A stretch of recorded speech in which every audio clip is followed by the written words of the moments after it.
Well, folks, it has finally happened. The Walt Disney Company has done what we always said they should and probably would attempt to do in every way, shape, or form. They are bringing Bluey into Walt Disney World and Disneyland.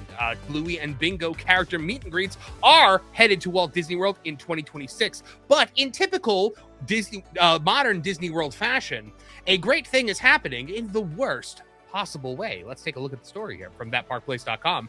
Is Bluey coming to Disney World? Now, that is a question being asked by parents around the world whose kids are endlessly entertained by the little Australian puppy on Disney+. Well, speculation has been swirling for months, and today it is finally official. The smash hit animated sensation is coming to Walt Disney World in a major way. Beginning in summer of 2026, Disney's Animal Kingdom theme park will debut a new character experience at Conservation Station at Rafiki's Planet Watch, featuring Bluey and Bingo, complete with games, dancing, and interactive moments inspired by the show. The news arrives as Disney continues reshaping its theme park slate, and it's clear that the company is leaning heavily into proven family brands that carry guaranteed crowd appeal. Bluey is one of the most reliable performers in children's entertainment right now, topping streaming charts and pulling multi-generational audience. Bringing the Healer family to Walt Disney World at a time when Disney is openly recalibrating its approach to families is a strategic move that is worth observing. But also, guys, we need to observe precisely where this is going. Because it's going at Conservation Station. Now, for those of you that don't know, Conservation Station at Rafiki's Planet Watch is not a place that you can very easily access. Essentially, Vash, what we are looking at is a place where you have to stand in line to board a train that will take you behind the scenes, drop you off at a new location where you will then have to stand in line again for what is sure to be the most popular meet and greet location in, I would say, not just Animal Kingdom, but maybe all of Walt Disney World for the foreseeable future. Yeah, I thought the location chosen was a little bit strange because, if I'm not mistaken, there are multiple venues in which this could actually take place at Animal Kingdom proper. Let's say that isn't connected by train, and so to do this here, I think it's very, very strange. I found this to be weird where this was being located, and some people have been saying that, hey, maybe this is the end of Rafiki Planet Watch altogether. Obviously, there have been rumors for that space for quite some time. Now, with the influence of Zootopia and now Bluey, in a park that I don't know, maybe necessarily didn't support characters like this previously. Now it's like, okay, does the vision for this park change long term, and does this specific area actually change going forward to reflect all this? Erika, MJ, are you excited about the prospect of getting these Bluey characters into the parks for the very first time?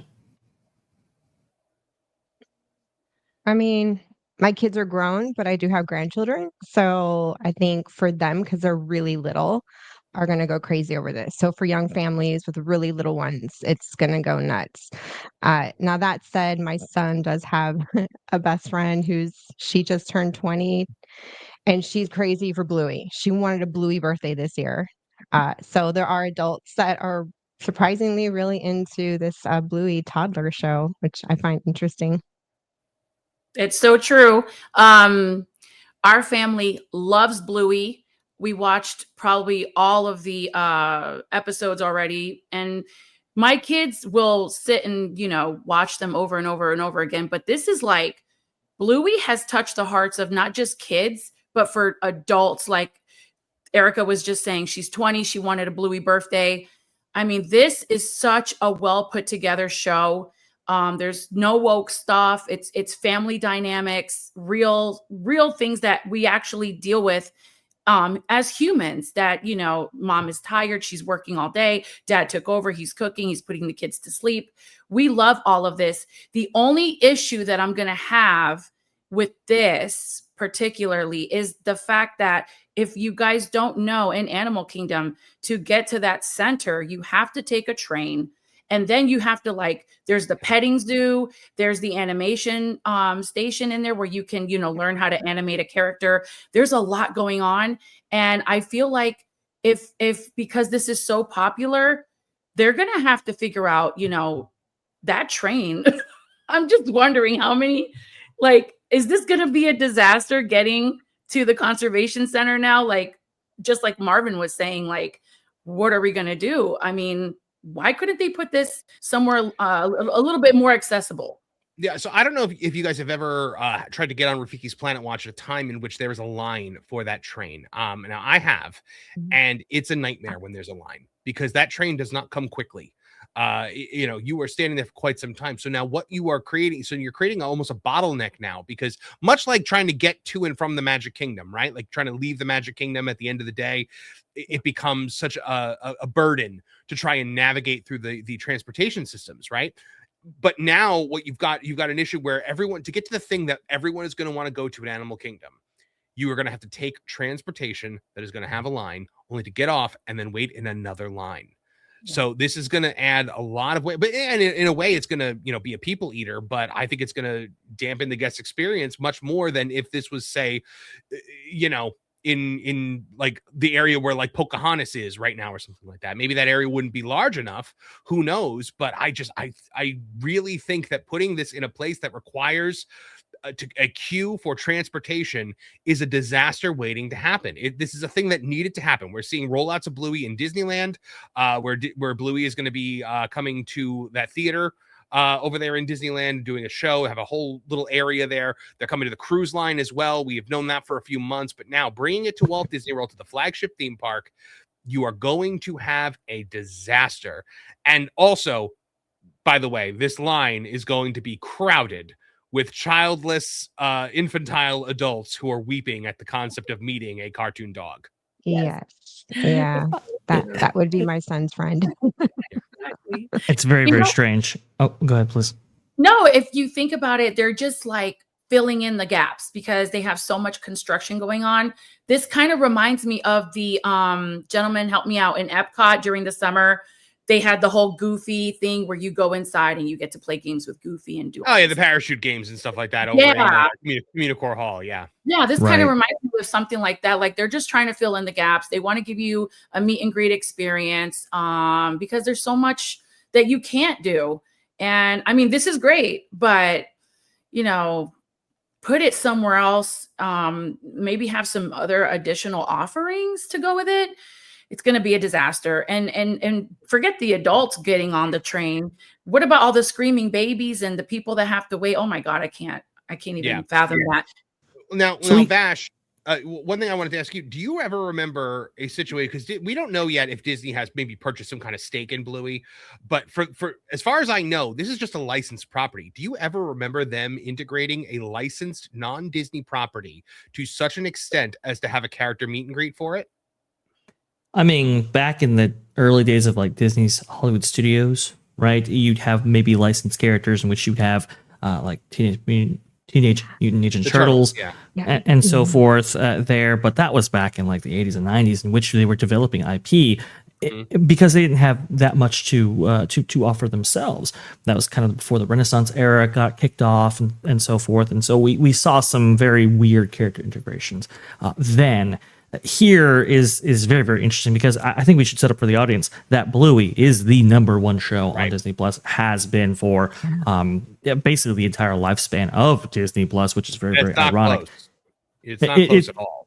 Not even close at all. And it's one that was acquired, right? And they have sunk in billions of dollars in order to generate their own content on Disney Plus, and yet none of it has quite the same pull or reach or viewing hours as Bluey. I mean, it's hands down very, very popular. Now, initially, they passed on the theme park rights for this, and they had multiple opportunities in order to pick those up for a song and dance. Now that it's very much established that this is a popular property, they have paid big money to now incorporate this into the theme parks. They're also distributing the film, right? The Bluey movie that's going to be coming to theaters. I believe that is a Disney distributed film. At least in the North America, I do believe so, yes. And the other thing, too, I'll mention there, you mentioned this Bluey kind of experience coming to the Fantasyland Theater over there at Disneyland. Yes. This is going to be in kind of like almost like a show or performance it's going to be put on.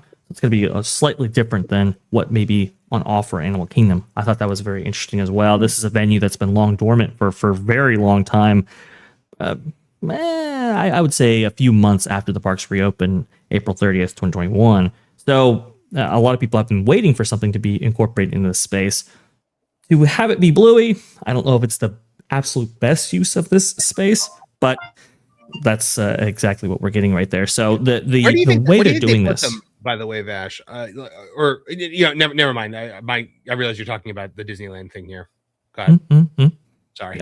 Well, no, I was just saying the way they're incorporating this is just very, very strange, and it's very, very awkward. And I don't know if they're leveraging this brand as well as they possibly could be. But again, it's an outside property. Do you really want to make huge investments if these rights are just temporary? We'll see how this goes, and maybe we'll get more investment down the road.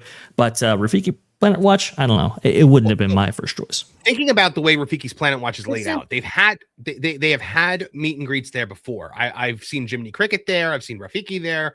I've seen a whole bunch of different characters there. And typically they're outside, like in that area where you get off the train and you approach the building, like right outside the building. That was where the character meet and greets were. I cannot imagine that Bluey is going to be outside without a set, without so you're gonna have to put them inside, which means you're gonna have to reshape the interior of Rafiki's Planet Watch, which I don't know what that means if you take away the animation, the animation class, which I actually love that drawing class, or if you maybe obscure the veterinary areas, which is once again would be siphoning off some of the park's original intention of educating people about animals. Or maybe you just sacrifice all of the petting zoo animals in some horrific pagan ritual, and I'm really glad that they're taking it to Disneyland, the cruise ships, and Disney World. It's not going to be one of those things where it's only going to be at one location. This offering is going to be at multiple sites. And I find it so funny. Do you guys remember last year there was a controversy at the Fort Wilderness Lodge?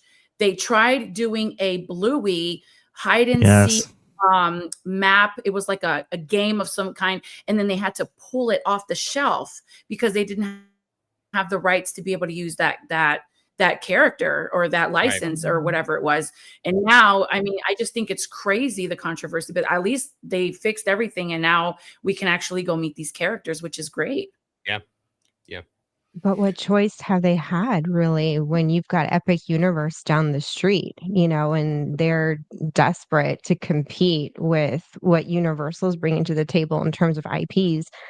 As far as the location at Animal Kingdom, if they are to take away all of that animal conservation, that actually opens up more land space for them to expand, maybe create walkways, and along those walkways, other, I don't know, attractions, lands in the future. I think right now in the moment, it's going to be chaos, but maybe Disney, if you're paying attention, this is your opportunity, to create, and do something with that space beyond just in the moment right now with Bluey. I think bringing Bluey is a good idea. And in all reality, I don't think there's any room at any other park to put this IP. So I think Animal Kingdom was just kind of like let's put it here because we want to push the crowd further back into the park where people aren't really going. They're more into the front where the attractions are than they leave. And there's very few attractions at Animal Kingdom that families can partake in. So they're really trying their hardest to just check off all of those boxes. And in some ways, they did it to themselves, because there are certain IPs in other areas of the property that don't need to be there either, and they could have they created their own logistical nightmare, right, in the grand scheme of things.